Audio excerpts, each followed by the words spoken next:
Bonjour à tous. Alors aujourd'hui, on va parler d'engagement. Engagement. Alors, c'est quoi aujourd'hui s'engager?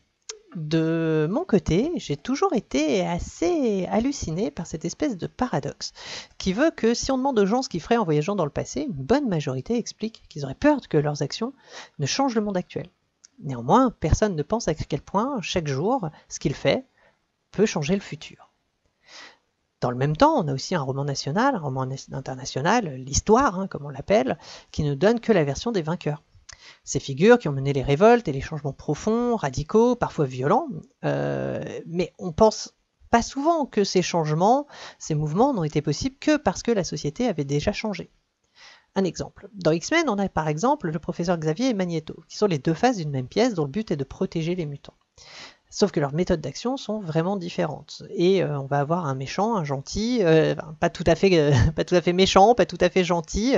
En fait, ces deux persos sont basés sur Luther King et sur Malcolm X. Et dès les années 80, ces questions arrivent dans le débat public. Mais aujourd'hui, on est face à une impasse.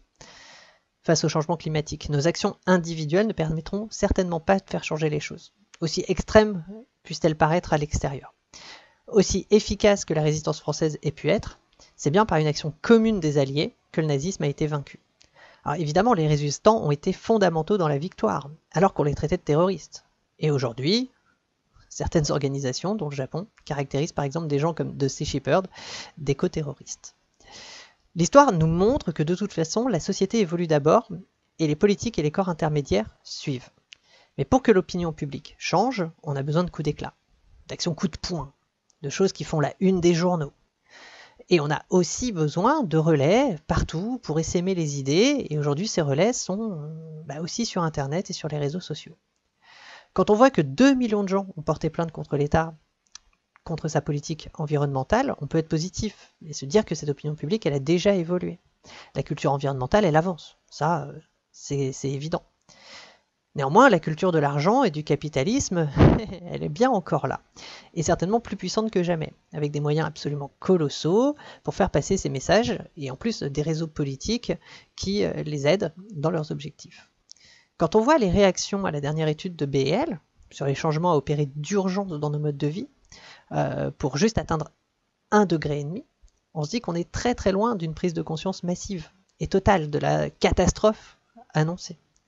C'est finalement tout le système qui est à revoir globalement. Et on peut se dire que l'accumulation de gestes personnels ne suffira jamais. On a besoin d'un changement qui est beaucoup plus violent que ce qu'on observe actuellement. Et ce changement, il peut venir que d'en haut. De plus en plus de gens n'y croient malheureusement plus comme le monde se tweet.